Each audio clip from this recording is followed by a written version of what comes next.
want to thank everybody. You know, I worked in Cincinnati, Ohio. I had a job with my father. It came and it was very successful, very, very early in my career. It gave me a lot of confidence. And if I didn't have that confidence, who knew? Maybe I wouldn't be here with you tonight, believe me. So I love Ohio. I love the state. I love the people. Jack Nicklaus is a great, great friend of mine. One of your great, is there a champion like Jack, right? Is there a champion? And we have so many. You know, I wanted to talk to you about a few things. And then, as you know, we had another suicide bombing, Istanbul, Turkey. Many, many people killed. Many, many people injured. Folks, there's something going on that's really, really bad. All right? It's bad. And we better get smart, and we better get tough. Or we're not going to have much of a country left, okay? It's bad. Terrible. So I just left West Virginia, and I was with a group. Oh. Whoa.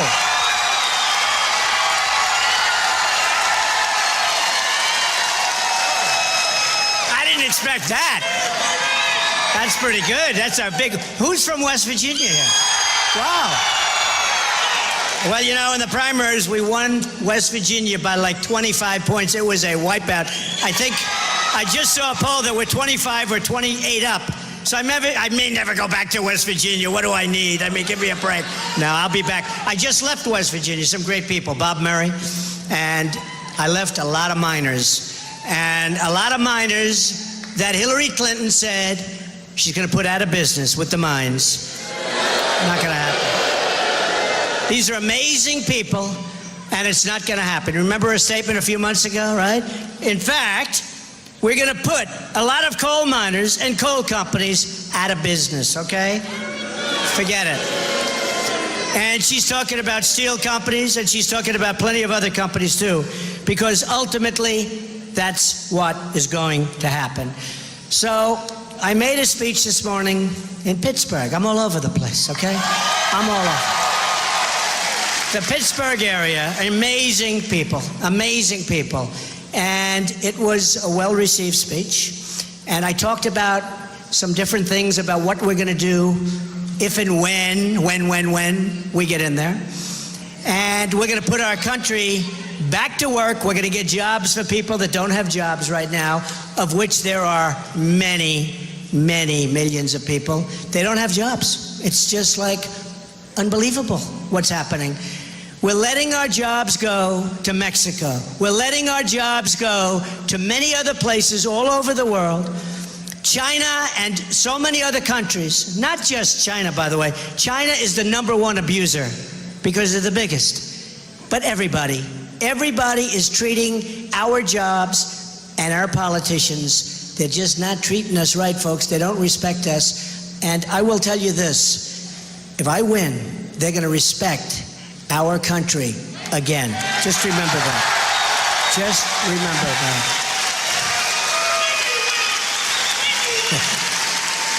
Thank you, man. So I thought I'd say, because in the speech today, I will talk about different things, but in the speech today, I gave certain points. But before that, what I do is I like to find out from an area like St. Clairsville, how are you doing, right? Right? And by the way, I have to thank your congressman, who is a great guy and doing an incredible job for you. Let's give him a little applause. He's done good. So I checked, and I said, come on, folks, what's going on over here, right? So the labor force, I have people that do this for me professionally. They go to the right books, they get the right numbers. Unfortunately, rarely are the numbers good. And I've done this many times. You know, in the primaries, we had such a streak like nobody's had. We got the most number of votes in the history of the Republican primary system. Think of that. Almost 14 million votes. And think of it, there were 17 people involved. So how do you beat other people? They were running against 2 people and 1. So we had almost 17, we had 17 people, and we had almost 14 million votes. We won 37 states. And there's really probably never been anything like that. And it's because of the people. We have a movement going on, folks. And I'm the messenger. I'm nothing, believe me, I'm nothing more. I'm doing a good job as the messenger, right? That's one thing. Doing a good job. I'm doing a good job as a mayor. We have crowds, we have turnouts, and here we started a half hour early because look, the people are still pouring in. Look at those people. I hope you haven't missed too much. But I said, let's start early. Do you agree? What the heck? They're all coming in. They're outside going through the machines, you know, the machines. So anyway, so I checked this out. The labor force in Ohio today is smaller than it was in the year 2000, and the number of unemployed people is larger. That's not so great. Federal government. Ohio has lost 1 in 3 manufacturing jobs since Bill Clinton signed an agreement to put China into the World Trade Organization. Not good. He also signed NAFTA, which was a total disaster, right?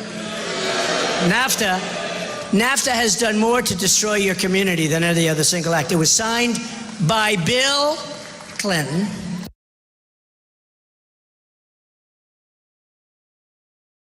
Lost 1 in 3 manufacturing jobs since Bill Clinton signed an agreement to put China into the World Trade Organization. Not good. He also signed NAFTA, which was a total disaster, right? NAFTA has done more to destroy your community than any other single act. It was signed by Bill Clinton, and I assume Hillary was there watching over him, right? Somewhere pretty close.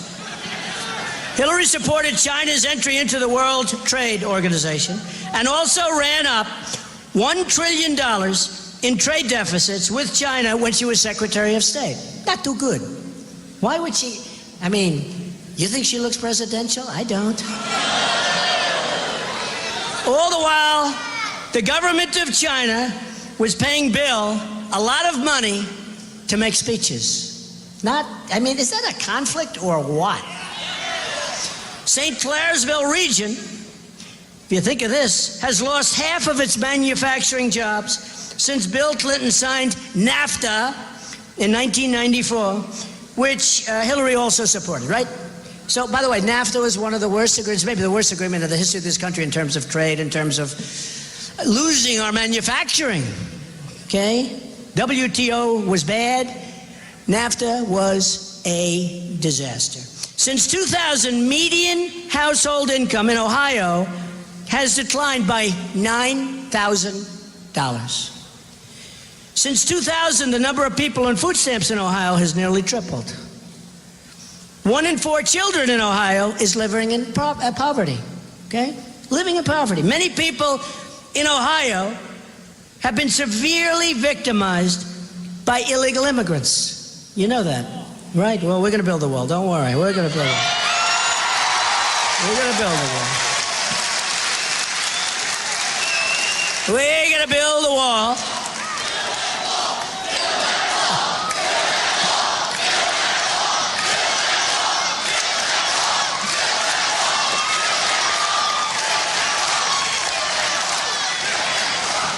Oh, it's going to go up. It's going to go up so fast. It's going to be as beautiful as a wall can be. It's going to be a big wall. It's going to be a wall that works. It's going to be a wall that works. See the height of that ceiling? We may top it by a little bit. That is a pretty high ceiling. Once they get up there, they're not going to want to come down. That I can do. For example, recently in Lake County, an illegal immigrant was indicted on 16 counts, including murder and attempted rape. That illegal immigrant had been previously released through Obama's non-enforcement policies. Went on a rampage, right? From 2013 to 2014, the number of drug-related overdose deaths in Ohio increased by nearly 20%. So look, folks, we need the wall. We need to stop illegal immigration. We will stop it. We're not going to have drugs pouring into our country and destroying our youth and others, by the way, and others.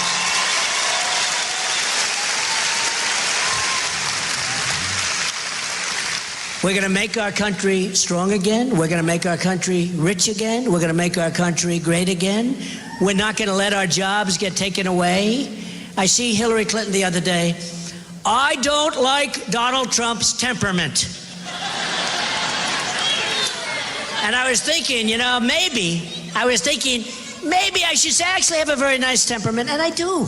I get along. I have great relationships. I get along great.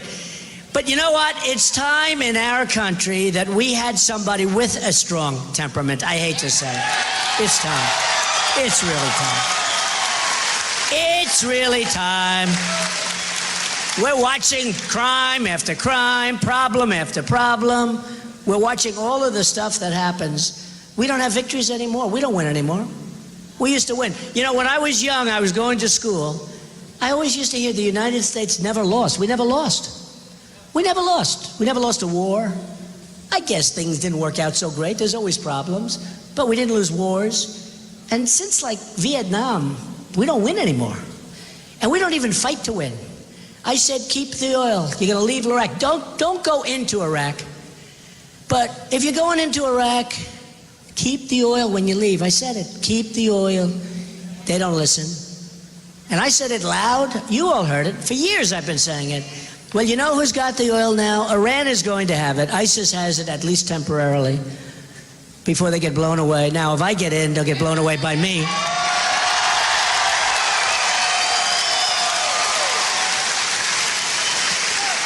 And, you know, a friend of mine has a son, and he's been over in Iraq a long time, actually. And great person, great citizen of our country, a great patriot. And I spoke to him not so long ago, and I said, how do you feel? He said, Mr. Trump, it's so discouraging when we're fighting enemy, and even our so-called allies, and he doesn't even know if they're our allies, we're giving them this incredible equipment, and a shot gets fired in the air, and they drop their rifles, they drop their guns, they leave their Humvees that are all armor-plated, and they run for the hills, and the enemy takes it over, and we fight an enemy with better equipment than we have. Their equipment is newer and better than what we have. And it's very, very sad to see what's going on. But I will tell you, I want to get back to rebuilding the United States, rebuilding the infrastructure. But before we do that, we have to take care of the ISIS situation. And I'll tell you, they are spreading. They are spreading like wildfire. ISIS is spreading. ISIS is getting our youth, getting people from various countries, many countries. They use the internet better than we do. They're converting people to join ISIS. And you know why? Because these young, impressionable people, they see what's going on, and they see the way ISIS is treating us, and they say, wow, isn't that wonderful? That's who I want to be with. We have to do things where they don't feel so good about themselves anymore, folks, all right? We don't feel, you look at what happens. You remember when I got in some trouble where I talked about waterboarding. They asked me a question. They started off, they asked Ted Cruz a question, and he rightfully didn't want to get into it, and he was a little bit, you know, like, don't ask me about waterboarding. Well, they asked me the question. I said, I'll answer that question. They said, what do you think about waterboarding? I said, I like it a lot, and I don't think it's tough enough. You know, we have an enemy that's chopping off people's heads, Christians in particular. Do you know, if you were a Christian, and I have tremendous evangelical support, I think you all know that, but if you were a Christian from Syria, it was one of the hardest places in the world to come into the United States. In other words, if you were a Christian from Syria, very likely going to be just horribly treated, including the ultimate treatment, which is having your head chopped off. It was one of the hardest things you could do was to get into the United States. If you were a Muslim from Syria, it was one of the easier places to come into the United States from. And I'm not saying one or the other. I'm saying, how unfair is that? How bad is that? So we have people chopping off heads and drowning 30, 40, 50 people at a time in steel cages, right? Nobody's ever seen this before. This is like from the Middle Ages. Nobody's seen this. When you see, a few years ago it began, right? With a wonderful young man whose parents I know. It began and nobody saw that. You know, people get shot, people get wounded, people get hurt, it's war. But nobody saw the chopping off of heads. And now you see 40 and 50 at a time on the beach in the orange uniforms. And you see things happening that you haven't seen it. It's like medieval times. We're living in medieval times. We have to stop it. We have to be so strong. We have to fight so viciously and violently because we're dealing with violent people, vicious people. And when I made the statement, and you know, we have laws to uphold. We have laws. They don't have laws. Do you think they go back? Look, we have laws. And the laws say you can't do this, you can't do that, you can't do, a lot, right? Their laws say you can do anything you want, and the more vicious you are, the better. So we can't do waterboarding, which is, it's not the nicest thing, but it's peanuts compared to many alternatives, right? So we can't do waterboarding, but they can do chopping off heads, drowning people in steel cages. They can do whatever they want to do. And, they eat dinner like us. Can you imagine them sitting around the table or wherever they're eating their dinner, talking about the Americans don't do waterboarding and yet we chop off heads? They probably think we're weak, we're stupid, we don't know what we're doing, we have no leadership. You have to fight fire with fire. We have people out there.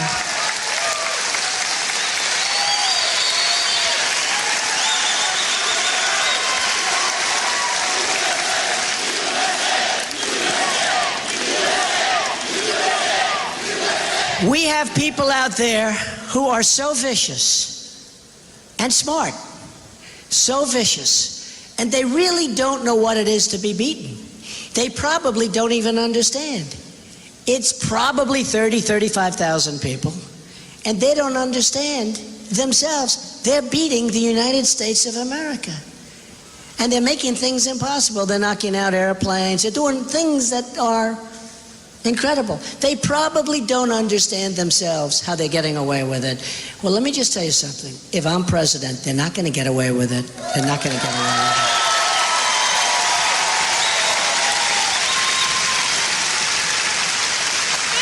it. Now, people like Hillary Clinton will say, oh, his temperament. I know at one point she was saying, I don't like his tone. Folks, I have a very nice tone. Look, I'm a nice person. I'm a nice person. And by the way, the migration, you see what's happening? They're not coming into our country anymore, just so you understand. We're not allowing. Thousands and thousands of people are being brought into our country. There's no documentation. There's no paperwork.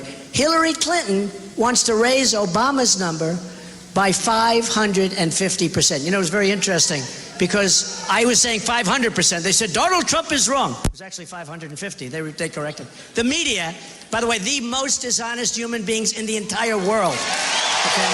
In the entire world. You know, I had a poll the other day from one of the most dishonest newspapers I've ever seen, the Washington Post. Listen, totally dishonest. They polled far more Democrats than Republicans. I mean, what kind of a poll is this? And even people that were on the other side said, that's not a very good poll. But you know, today in the Wall Street Journal, I think today, when everybody's running, I believe there was a 1-point spread. Now think of this. I've spent no money, and we're raising a lot of money. We're raising a lot of money. Doesn't mean we have to spend it now, but we're raising a lot of money. People are going to be very impressed. But I've spent no money, literally none. I spent, I think, nothing on ads. Hillary, I heard 68 million, I heard 78 million, I heard almost 100 million, I heard these massive numbers, you know, in negative ads, which are largely untrue. I'll give you an example. My son, Eric Trump, and Don Trump is here. Where's Don? Come on, get Don over here. Gotta get our boys out here.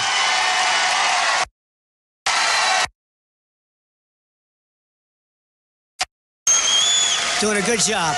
Say no pressure, right? No pressure.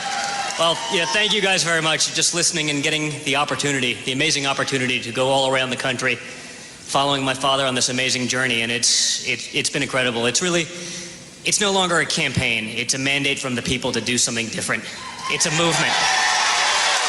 And I want to thank you for all the incredible support that you guys have given him, for giving you guys a voice. And that's what it is. He's finally giving the hardworking people of this country who have been left in the dust, the people who have been forgotten about by the Washington elites, he's giving you all a voice again because your voice matters. Your voice is what built this country. Your hard work and efforts are what made this country what it is. And we're going to make sure that you have the ability to have that voice again. So thank you so much for letting me be just a small part of this incredible mission, because it is just that, and we're going to make you proud. Thank you.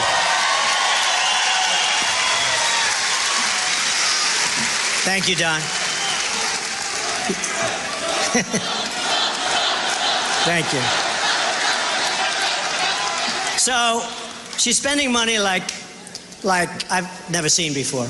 And I figured we'd start spending it after the convention, which is going to be a tremendous success. The convention, so many people want to speak. So we're going to see something. I think we're going to have a great time. More importantly, we're going to say exactly what we're going to do. But what happened, so I said, you know, we have to support our children. Do we agree, right? We all have great children. We have to support them. So I bought something in Scotland, Turnberry, one of the great resorts of the world. And my son, Eric Trump, who you've seen on television, but he's worked very hard on getting it done and getting it, we rebuilt it. On budget, remember that. On budget, ahead of schedule. How good is that, right? Wouldn't that be nice? I could even say under budget, but I decided to use marble instead of linoleum, right? On budget and ahead of schedule by a lot. So we had a grand opening, and I said to myself, I have to go and support my son. I have to go see it, even though I'm on the campaign trail. And the fair press will say he's there for one day to support. Now, I'm going to Europe, Scotland, for one day. I left here, I spent one night, and then I left the following day, right? Because I was there to cut the ribbon with my son. Because we owe that to our children. And one of the things I tell fathers is, gotta do it. We gotta do it. So, a couple of things. You know, they're talking about the pound, and I give them an answer on the pound. That ends up in a commercial. Somebody asked me about the pound. I give them an answer on the pound. Sounds like I care about the pound. No, I care about our country. But here's really what they did that was amazing. I said to everybody, because I played very little golf over the last year, believe me, very little. Unlike our president, who's playing like a PGA Tour schedule. I think he plays more golf than the players on the PGA Tour. Okay. But I said to my people, I'm going to go, I'm going to support my son, I'm leaving. I do not want to play golf as much as I want to play Turnberry. I do not want to play golf.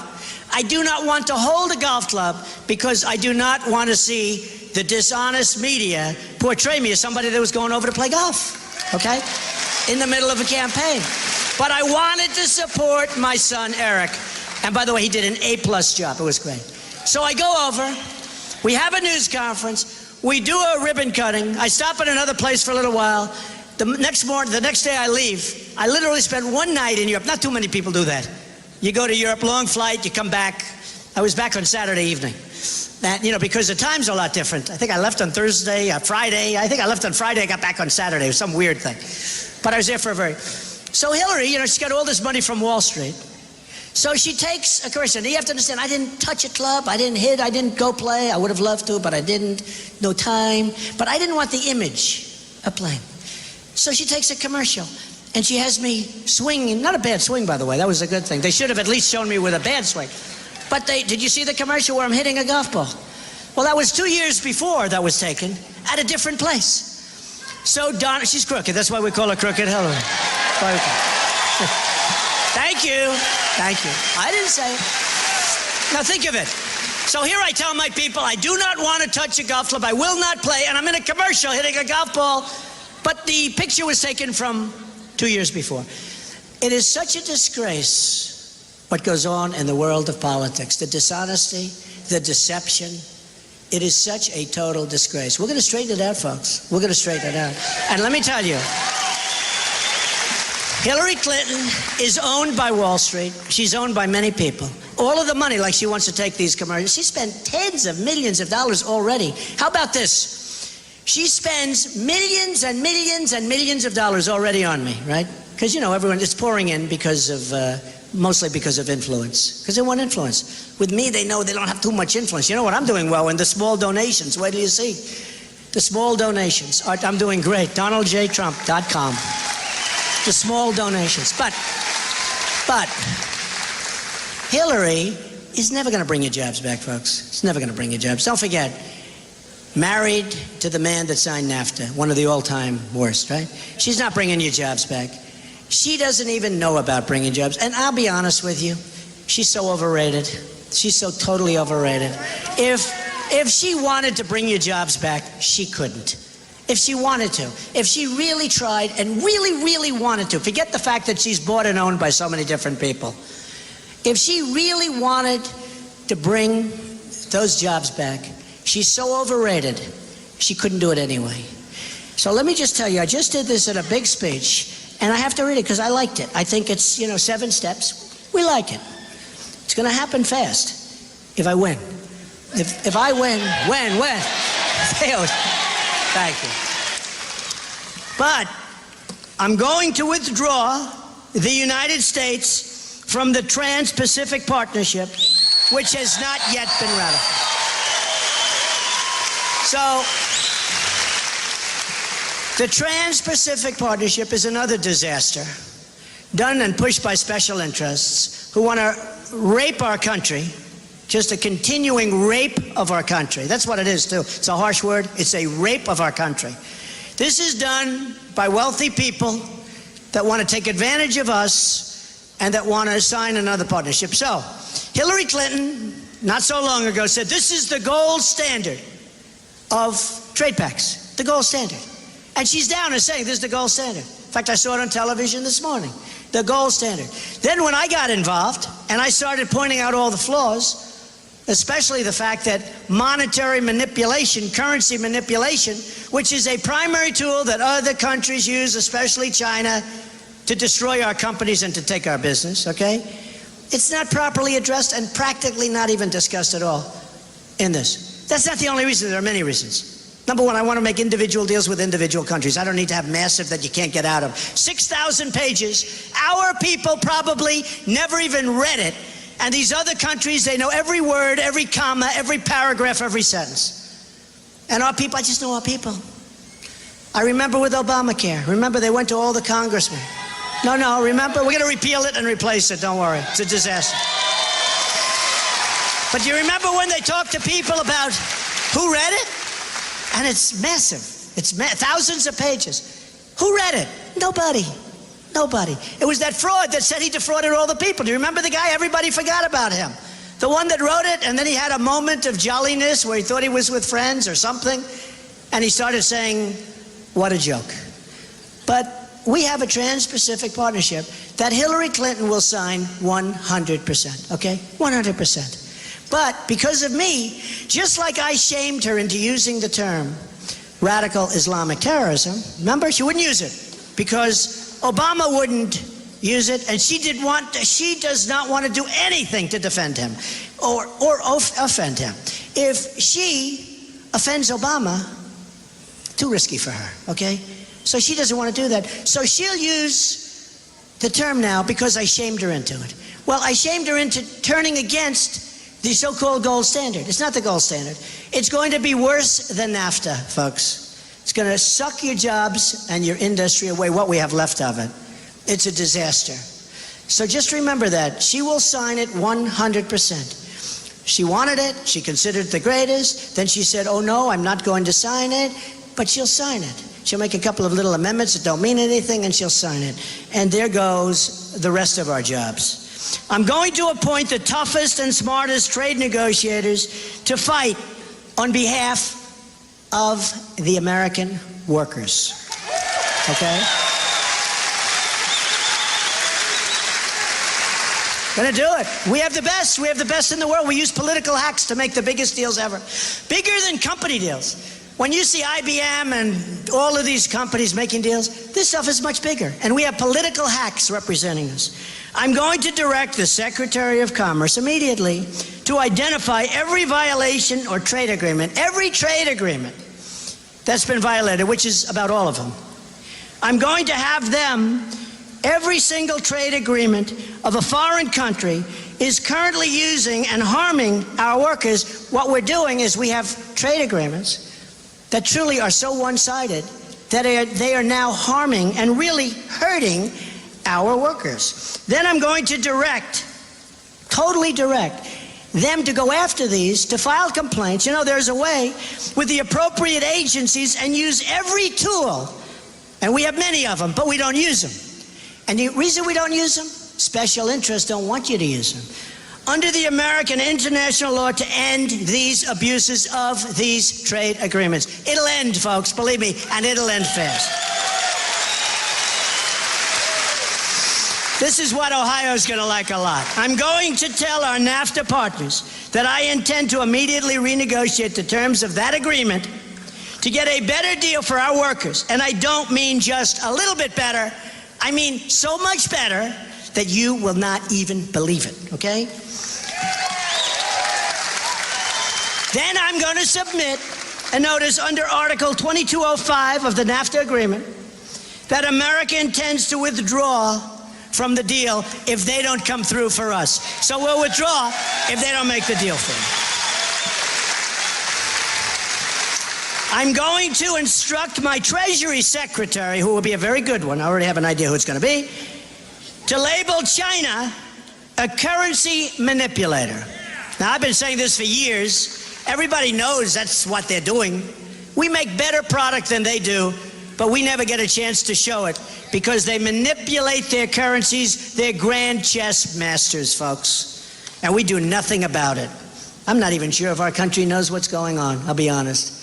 But the reason we do nothing is because of the special interest, the lobbyists. They have our people totally taken care of.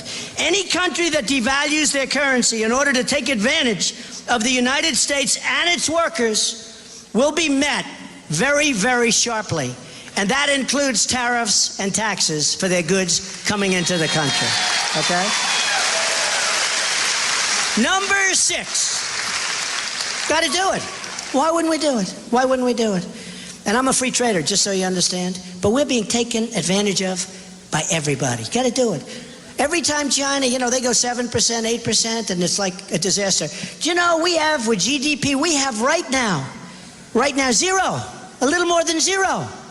If China goes to 7%, it's like a national catastrophe. We're like the dummies. We're going to be up to a very high level.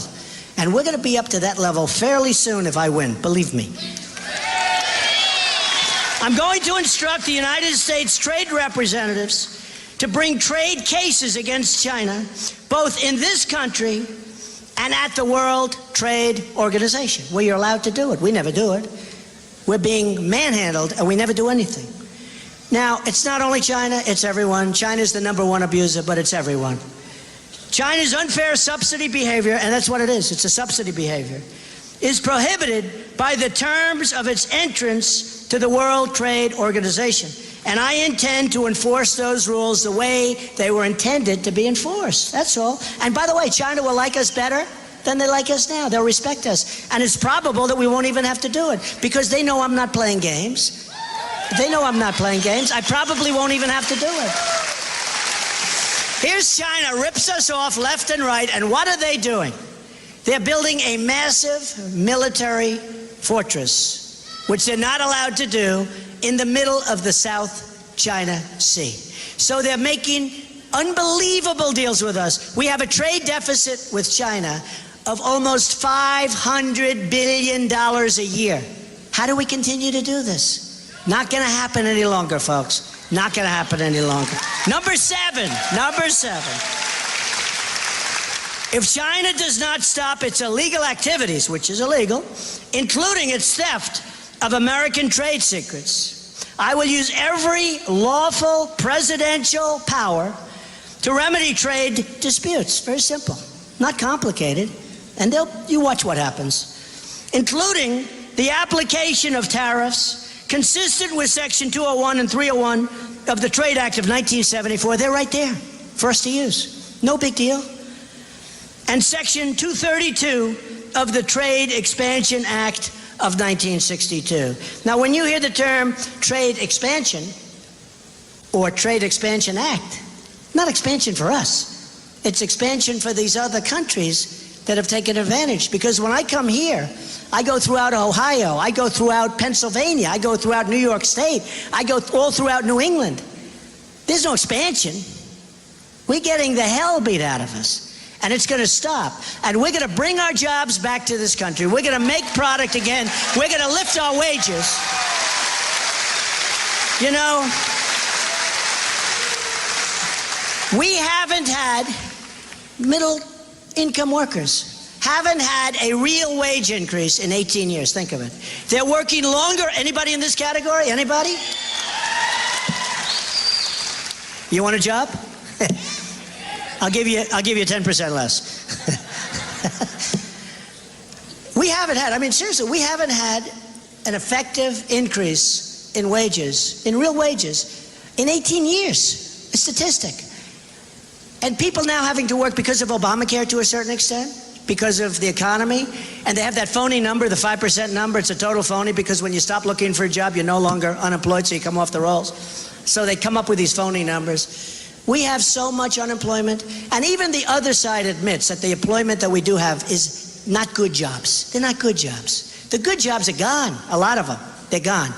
And they're going and going and going. I'll give you the example. You've heard me talk about it, is Carrier in Indiana. They fired 1,400 great people. I won the state of Indiana. Bobby Knight helped, the greatest. Bobby Knight, great coach. But I won the state of Indiana. And Carrier gets fired a little bit before. And there are 1,400 workers that were there. Some were there for 25, 30 years, 14 years, 18 years. They all followed me. They're great guys, great people. Some women, some men, great people. And they moved to Mexico. They're moving Carrier to Mexico. Now, very simply, the United States is trying to figure out. They've been talking about this for what, 7 years, 8 years, 9 years? Because they're losing all these companies to Mexico and other places. They want to give them money. They want to give them low-interest loans. They don't need the money. How about the companies that took the low-interest loans and left anyway because we had bad lawyers, right? They took the money. They said, hey, they never said we had to stay. Okay? Not going to happen anymore, folks. What we do is we say, I hope you enjoy your new plant in Mexico. Weather's warm, but that's okay. Pretty warm up here, too, by the way. It's only 100 degrees in this room. But let me just tell you, if I'm president, oh, I have to do it. When? No, I like to be nicer. See, if I say when, they'll say, oh, he's so conceited, he's so terrible. So I like to say if. I sort of mean when, but I like to say if, because I'll get, won't get fair treatment. But listen, we will have one of my people that are very, very smart. We have the greatest negotiators in the world in the United States. We don't use it, we use political hacks. And I always say, I want to do it myself. I want to make the call myself. I'm not supposed to, as president of the United States, be calling up air conditioning companies, right? I'm not supposed to be calling the president of Carrier air conditioning, but it's so easy, folks. It goes so quickly. 5 minutes, 3 minutes, 2 minutes. And I'll say, listen, if you leave, I wish you a lot of luck. But if you do leave and you're firing these 1,400 great people, you can go to Mexico. But every single air conditioning unit that you make, when you sell it back into the United States and you think you're going to pay no tax, it doesn't work that way anymore. We're not the stupid people anymore. You're going to pay a 35% tax when that unit comes back into the United States. 35%.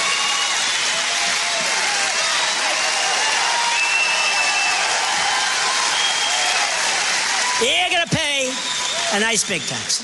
Now, it took me about 2 seconds to think of that. I said for years, why don't they just say we're going to do that? And you know what's going to happen? Number one, they're not going to move, because all of a sudden their numbers won't work. They're not going to move. Now, they may move from Indiana, but they have to stay in the United States, because we're going to fight for people to stay in the United States, okay? So they can move around. Hopefully they stay in Indiana, but they can move around, but they're not moving to other countries. And if they do, there's going to be a price to pay. And I'll tell you what's going to happen. Now, with Hillary, some lobbyist or special interest group will call her, and she knows it's no good, but they'll call her and she'll leave it alone. Me, I don't know to anybody, folks. I don't know. I do the right thing. So I'll get a call the next day, meaning me, but let's say my representatives will get a call the next day and say, please inform the President of the United States, President Trump, that we are staying in the United States. We're staying. We're staying in the United States. And that's what's going to happen, folks. It's so simple. You don't have to give low-interest loans. You don't have to do all this nonsense. All you do is say, folks, you leave the country. And I'll give you another one. When China devalues their currency and they make it impossible for our companies to compete, all we do is say, hey, congratulations, we're charging you whatever the value is. There's a certain value that you attribute to that devaluation. We're charging when you send your goods into the United States. Lots of luck. This is going to be a penalty. We're putting a tax and or a tariff on your thing. And you know what's going to happen? They won't devalue so fast. Believe me. They won't devalue so fast. We are going to make our country so rich again. We're going to save our Social Security. We're going to save our Medicare. Others want to cut. We're going to save so much. We're going to rebuild our military. You know, our military is totally depleted. I don't know. Did you see the other day there was a documentary about our jet fighters? They're so old, they don't have parts. They don't make the parts anymore. They get the parts from the plane graveyard. They go to the graveyards and they take parts out of planes that have been long ago left to die. And they take them out of museums. They take parts out of planes that are in museums. Not going to happen anymore, folks. We're going to rebuild our military. It's going to create jobs. We're going to have the best jet fighters. We're going to have new, beautiful equipment. We're going to take care of our veterans. We're going to take care of our veterans.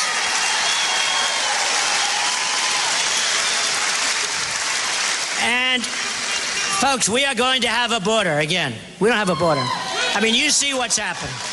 We're going to have a border. I get along great. Mexico, take my hat off to them. If they can get away with it, I think it's great. They're bringing our companies. China, take my hat off. I'm not angry at Japan. I'm not angry at China. I'm not angry at Mexico. I'm angry at our leaders who are so stupid that they don't know what's going on. They don't know what is going on. Our country is being destroyed. It's being destroyed. So I just want to tell you this. And by the way, for the people of Ohio, Hillary Clinton effectively wants to abolish the Second Amendment. We are going to protect our Second Amendment. You know that. You see what's going on. We are going to protect. You know, the NRA gave me their endorsement, one of the earliest endorsements, I think the earliest endorsement they ever gave. And Wayne and Chris and all the people at the NRA, my son Don and Eric, they're members, so am I a member. But I'll tell you what, they're good people. Wayne, Chris, the whole group, I've gotten to know them so well. They're great people. They want what's good for this country. First, believe me, first, they want what's good for the country. They're great people. So we are going to start winning again. We're not winning at anything. We don't win with military. We don't win with health care. We don't win with education. And by the way, we're cutting Common Core and we're going to bring it back. Local education.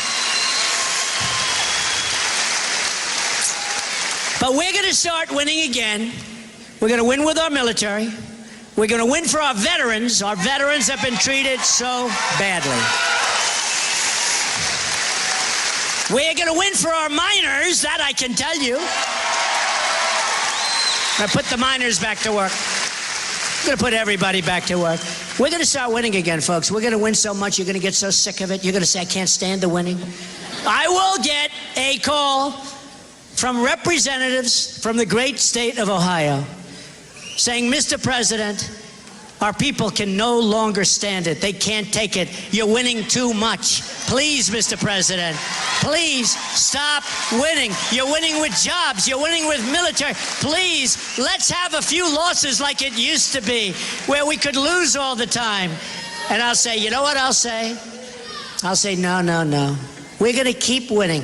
We're going to win with everything. We're going to win with our military. We're going to win with every single thing we do, because we are going to make our country great again, and greater, greater, greater than ever before. Thank you, Ohio. Thank you very much, everybody. Thank you. Thank you. Thank you, everybody.